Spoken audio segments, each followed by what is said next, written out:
Guys, ഉച്ചക്കത്തെ ഉറക്കൊക്കെ കഴിഞ്ഞ് വൈകിട്ട് വെറുതെ ഒന്ന് മുറ്റത്തേക്ക് ഇറങ്ങിയപ്പോഴാണ് അല്ല ഇന്ന് ഞാൻ പുതിയ ഡ്രസ്സാണല്ലോ ഇട്ടിരിക്കുന്നത്. അപ്പൊ പിന്നെ നിങ്ങളെ കൂടെ ഒന്ന് കാണിക്കാന്ന് ഓർത്തത്. എന്റെ വീഡിയോസിൽ ഞാൻ നൈറ്റി ഇടുന്നത് നിങ്ങൾ കണ്ടിട്ടുണ്ടോ? കാണൂല, കാരണം എനിക്ക് ഭയങ്കര ഇഷ്ടമേ അല്ലാത്തൊരു സാധനമാണ് ഈ നൈറ്റി. നൈറ്റിക്ക് ബദലായി ഇതുപോലുള്ള ഡ്രസ്സൊക്കെ ആണെങ്കിലും ഓക്കെയാണ് കേട്ടോ. ആക്ച്വലി ഇതൊരു കഫ്താനാണ്. നമ്മുടെ ഷേപ്പിനനുസരിച്ച് അങ്ങ് ടൈ ചെയ്ത് വെക്കാൻ അവിടെ ഒരു കയറും കൊടുത്തിട്ടുണ്ട്. നല്ല ഭംഗിയുണ്ട് അല്ലേ? ഞാൻ ടാഗ് ചെയ്ത് കൊടുത്തേക്കാട്ടോ. അപ്പോഴാണ് എനിക്കൊരു കൊറിയർ വന്നത്. എന്താണെന്ന് അറിയാനുള്ള ഒരു ആകാംക്ഷയിൽ മര്യാദക്ക് അവിടെ ഇരുന്നു അതിന്റെ പാക്കറ്റ് പൊട്ടിക്കാനുള്ള ഒരു ക്ഷമ എനിക്കില്ല. ഞാനിത് അറഞ്ചം പുറഞ്ചം വലിച്ചു കീറുന്നുണ്ട് കേട്ടോ. പെട്ടെന്ന് ആ പേപ്പർ അങ്ങ് മാറ്റിയപ്പോഴാണ് അതിന്റെ താഴെയായിട്ട് അതിന്റെ ഒരു മൂടി ഉണ്ടായിരുന്നു. എന്റെ പൊന്നോ, ഞാൻ കണ്ടില്ലായിരുന്നു. വീണ് പൊട്ടിയ കേമായനെ. പിന്നെ അതിന്റെ ഉള്ളിൽ നിന്നായിട്ട് ബീക്കർ പോലത്തെ ഒരു സാധനം കൂടെ കിട്ടിയിട്ടുണ്ട്. ആക്ച്വലി ഇതൊരു ടീ പോട്ടാണ്, അതായത് ചായപാത്രം. വീഡിയോസിലൊക്കെ ഓരോരുത്തർ അടുക്കളയിൽ ഇത് കാണുമ്പോൾ വാങ്ങിക്കണം എന്ന് ഞാനും വിചാരിച്ചതാണ്. കാര്യം വേറൊന്നുമല്ല, ഇതിന്റെ ആ ഒരു ക്യൂട്ട്നെസ് കണ്ടിട്ട് മാത്രം. ഇത് സ്റ്റൗവിൽ വെക്കാൻ പറ്റും. എത്രയാണോ വെള്ളം വേണ്ടത് അത് ആ പോട്ടിൽ അങ്ങ് ഒഴിച്ചിട്ട് ആ ബീക്കർ പോലെയുള്ള സാധനത്തിൽ വേണം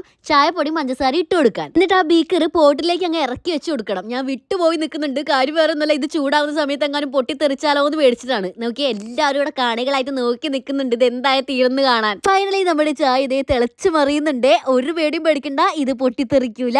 അയ്യോ, ഇത് ഒഴിക്കാൻ പോലും എന്ത് രസാന്നറിയോ? ചായപ്പൊടിയും പഞ്ചസാരയും മാത്രല്ല, ആ ബീക്കറിലായിട്ട് ഞാൻ 2 ഏലക്ക കൂടെ ഇട്ട് കൊടുത്തിട്ടുണ്ട്, ഒരു ഫ്ലേവറിന് വേണ്ടിയിട്ട്. നല്ല ടേസ്റ്റ് ഉണ്ടായിരുന്നു കേട്ടോ ചായ. അപ്പം ഈ ടീ പോട്ട് മേടിക്കാൻ താല്പര്യം ഉണ്ടെങ്കിൽ എപ്പോഴും പറയുന്ന പോലെ ലിങ്ക് ഞാൻ ടാഗ് ചെയ്ത് കൊടുത്തേക്കാം. ടാറ്റാ.